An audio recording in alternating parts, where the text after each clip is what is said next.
Ramanujacharya was not only a great philosopher, a spiritual master, but a great social reformer also. In those days, 1000 years ago, when there were no means of transport, he moved from place to place on foot, and he changed the attitude of many people.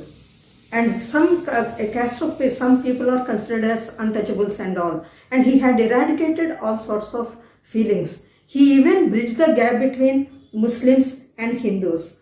And we must know about his biography. Actually, his statue was installed.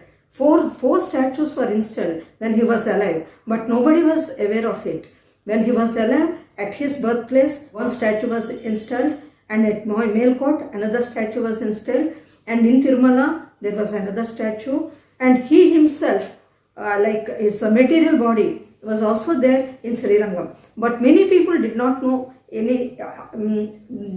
these things. That is why, if the statue is constructed in such a way which can be identified and which can be found in Google search also, so we must know the briefing, we must know about the historic background of our Bhagavad Ramanujacharya. That is why that such a huge statue had been installed there in Uchintal.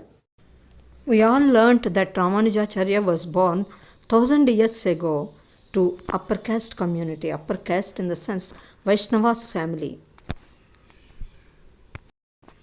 Those were the days where caste feelings were prevailing so badly. Though he was born in upper caste community, he made a low caste person as his acharya. People threw words of stones at him. With the same stones, he bridged the gap related to caste, creed, religion, region, status, and many more aspects. At Melkote, when upper caste people objected all lower caste people like untouchables, he could make them enter the temple by teaching them a lesson. That is why all tribal people developed attachment with Ramanujacharya. He changed the attitude of a wrestler named Dhanurdhar. He wiped out ego related to status through his actions practically. When his acharya cremated the dead body of Marne Nambi, who was an untouchable, people that time made a big issue. But Ramanujacharya taught them a lesson by quoting some examples from our Itihas, from our Puranas. In one instance, he proved that he was incarnation of Adisesha, bed and Simhasan of Lord Vishnu. A miraculous thing happened that time.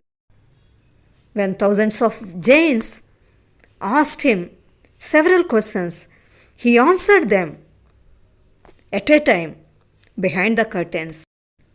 This led them suspicious. They wanted to see that he might have arranged many people behind the screen. But they were shocked to see who was there behind the screen.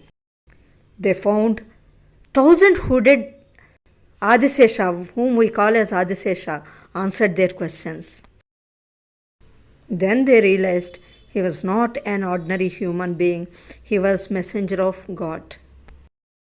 Many more such incidents happened during his lifetime. Srimate Ramanujaya Namaha.